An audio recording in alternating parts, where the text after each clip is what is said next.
একজন বৃদ্ধ মাঝি 54 বছর ধরে বিনা পয়সায় বৈঠা বইছেন। নিজের কষ্ট অর্জিত টাকা দিয়ে কেনা নৌকায় প্রতিদিন মানুষকে পার করে দিচ্ছেন নদীর ওপারে। নেই কোনো টিকিট, নেই ভাড়ার বালাই, শুধু মানুষের মুখে হাসি ফোটানোই যেন তার জীবনের একমাত্র প্রাপ্তি। শুনে অবিশ্বাস্য মনে হতে পারে, কিন্তু এটাই বাস্তব। নেই কোনো অভিযোগ, নেই কোনো চাওয়া, আছে শুধু নিঃস্বার্থ ভালোবাসা, আছে মানুষের জন্য নিজেকে উজাড় করে দেওয়ার অদম্য ইচ্ছে।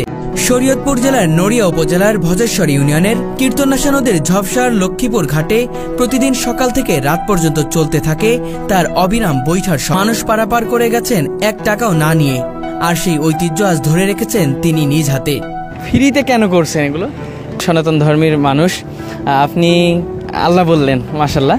আমি জানতে চাচ্ছি, এই যে আপনি একজন হিন্দু হয়েও এই যে মুসলমানদের প্রতি, এবং এই এলাকার মানুষ ম্যাক্সিমামই মুসলমান, হিন্দু নেই বললেই চলে, হয়তো আপনারা 1-2টা ঘরে হিন্দু আছেন, তবে কেন এই অনুরাগ, এত ভালো লাগা, ভালোবাসে কেন?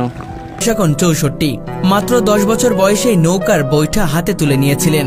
সেই থেকেই শুরু তার জীবনযুদ্ধ। প্রতিদিন ভোর 5টা থেকে শুরু করে রাত 12টা পর্যন্ত মানুষের জন্য কাজ করে চলেছেন একটানা। হিন্দু হলেও সবাই তাকে আপনজন বলে জানে, এমনকি প্রথম দর্শনে অনেকেই বুঝতেই পারবে না তিনি হিন্দু, কারণ তার ব্যবহার, ভালোবাসা, সেবা সবকিছুতেই তিনি মুসলমানদের আত্মার আত্মীয় হয়ে উঠেছেন। শুরু করে গ্রামের বয়স্করা তাকে শ্রদ্ধা করেন। গ্রামের কৃষকেরা প্রতি বছর নতুন ফল ও ফসল রমেশ মাঝিকে উপহার দেন কৃতজ্ঞতা জানাতে, আর সেটাই তার পরিবারের একমাত্র রুজির উৎস। স্ত্রী সন্তানদেরকে নিয়ে কোনোভাবে ডাল ভাতে খেয়ে বেঁচে আছেন। এই ফ্রি উদ্দেশ্য উনি একেবারেই ফ্রি না অবশ্য, তবে ক্যাশ টাকাটা না নিলেও, যেমন রবি শস্য ফসলটা যখন ঘরে আসে, যখন রসুনের দিনে উনি যায়, খেতে মেয়ে ধরে মিলাজিলা সবাই মোটামুটি আপনারা খুশি? আমরা খুশি দিই, আমরা খুশি, আমার কোনো চাওয়া পাওয়া নেই। উনি যায় এবং আমরা ইনভাইট করি, তুমি আইসো। এর বিষয়, এত বছর ধরে দেশের জন্য এমন নিঃস্বার্থ কাজ করেও কোনো সরকারি সহযোগিতা পাননি এই মহান মানুষটি। আমরা চাই সরকার তাকে সহযোগিতা করে কিছু দিয়ে লোকটারে।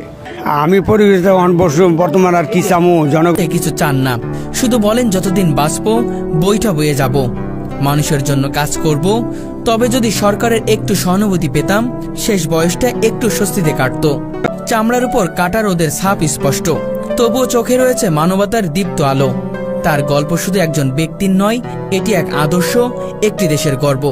এই মানুষটি প্রমাণ করেছেন মানবতা আজও বেঁচে আছে। এখনো কিছু মানুষ আছেন যারা নিঃস্বার্থভাবে ভালোবাসতে জানেন। রমেশ মাঝি সেই আলোকবর্তিতা, যিনি স্বার্থপর পৃথিবীর মাঝেও ভালোবাসার ফেরি চালান। এই রমেশ মাঝির মতো মানুষ শুধু একটি গ্রামের সম্পদ নয়, তিনি জাতির গর্ব। আজও যদি আমরা চাই, তবে এমন মানুষের পাশে দাঁড়িয়েই গড়া যায় একটি মানবিক বাংলাদেশ।